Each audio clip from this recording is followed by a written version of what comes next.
Coming up next is this month's special series, Focus on Men's Health, on ReachMD XM157. When it comes to meeting the primary care needs of the U.S. population, it's not just medical doctors that are coming to the rescue in the nation's healthcare system. The number of osteopathic physicians figures to play a major role in providing primary care to Americans well into the future.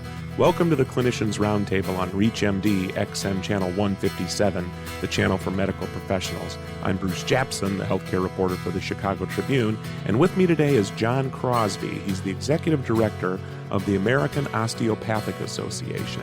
The AOA, as it's known, represents more than 61,000 osteopathic physicians, or DOs, and it is under Crosby that the AOA strives to promote public health, encourages scientific research, and is the accrediting body for all osteopathic medical colleges and healthcare facilities. Mr. Crosby joined AOA as executive director in 1997 after 8 years at the American Medical Association as senior vice president for health policy. During his tenure, the AOA has increased membership by over 125%, doubled its contingency reserve, and launched numerous programmatic initiatives such as women's health, minority health, end-of-life care, and healthcare reform. John Crosby, welcome to ReachMD. Thank you, Bruce.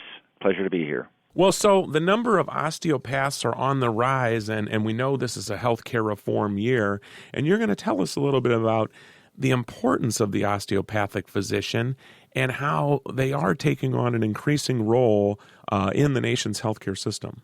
Yes, that's correct. As you mentioned in your introductory comments, we represent 61,000 DOs today, but of the, say, 107 different health categories for people that go into the profession of healthcare, osteopathic medicine is the fastest growing.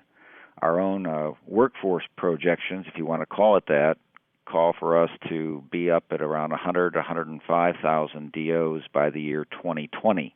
And we're very proud of that growth, not only for its own sake, but because we tend to go into primary care and we tend to go into underserved areas, both urban and rural, where, in our opinion, people have the greatest healthcare needs.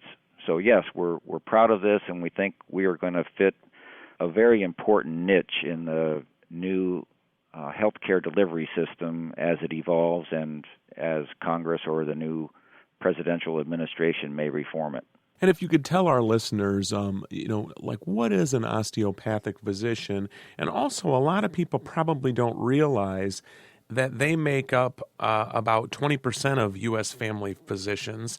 And clearly, the majority of osteopathic physicians are doing primary care, which, quite frankly, is what is needed in this country. That's correct. We do tend to go into primary care, family practice, internal medicine, obstetrics, and gynecology. DOs, Bruce, are fully licensed physicians. We practice in all specialty areas, including surgery. We deliver babies, radiology, anesthesiology.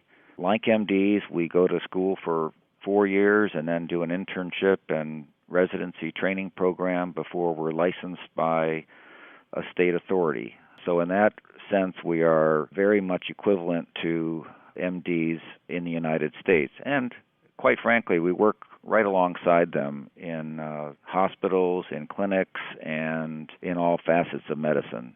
But we also have additional training in osteopathic manipulative treatment, and our philosophy may be a little bit different than the MD. But in terms of the health professions, it's MDs and DOs are the fully trained licensed physicians in the United States. Well, if you're just joining us, or even if you're new to our channel, you're listening to the Clinicians Roundtable on ReachMD XM157, the channel for medical professionals.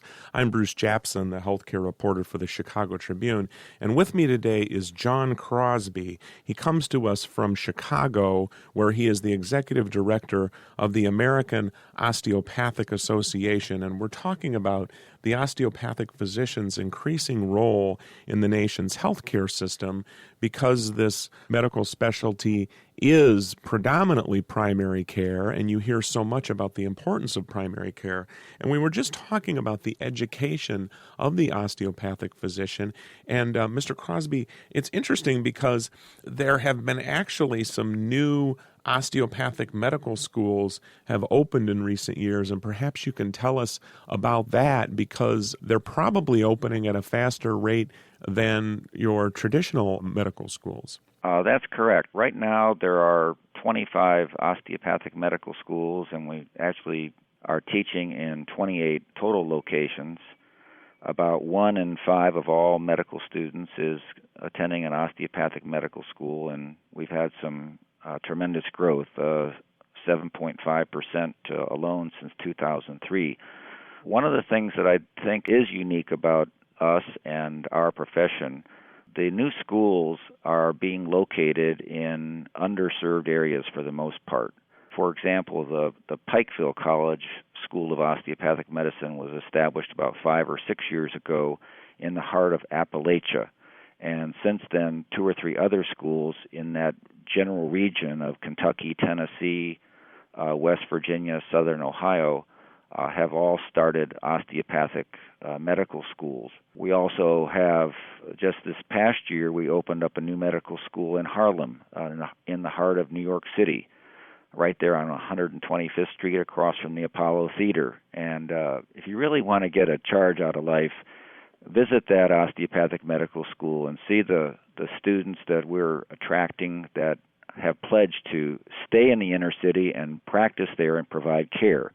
The same model is true in Appalachia. We try to recruit from the hills, teach in the hills so that they will practice in the hills. That's a really neat model if you're looking at the healthcare needs of the U.S.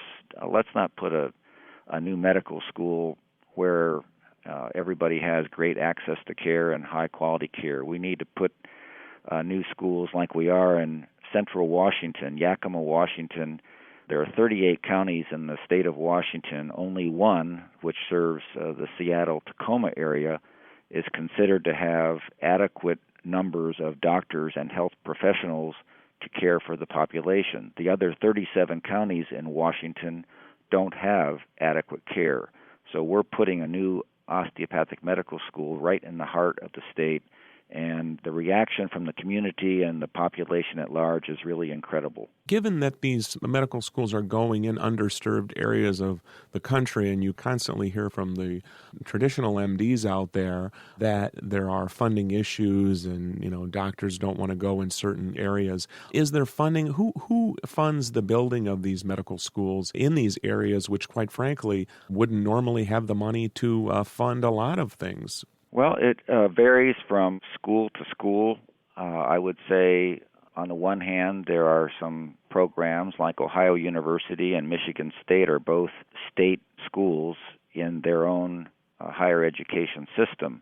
We also have several private schools, some of whom are backed by their own investors. But, for example, the new school that did open this past fall in Tennessee, Harrogate, Tennessee, right at the base of the Cumberland Gap, is the DeBusk Osteopathic College of Medicine. Dr. DeBusk is a pioneer in medical devices and has patented many different products for use in hospitals throughout the world. He saw a need there in northern Tennessee, southern Appalachia, for a school, and so he's largely funding it out of his own. We have another school opening up in southern Colorado this coming year, and again, investors have decided that this is a need that they want to fill, and they're putting their money behind it. It varies school to school. We do, the Osteopathic Association, AOA, does accredit the osteopathic medical schools, and they all have to reach certain standards in order to be functioning. This is a deemed status, if you will, that the U.S. Department of Education has delegated to the AOA, much like they have delegated to the AMA and the American Association of Medical Colleges for the MD world. So we keep our standards very high in terms of all of these new schools, but the financing background, whether it comes from the community, local businesses, or investors, as I have mentioned, varies from school to school.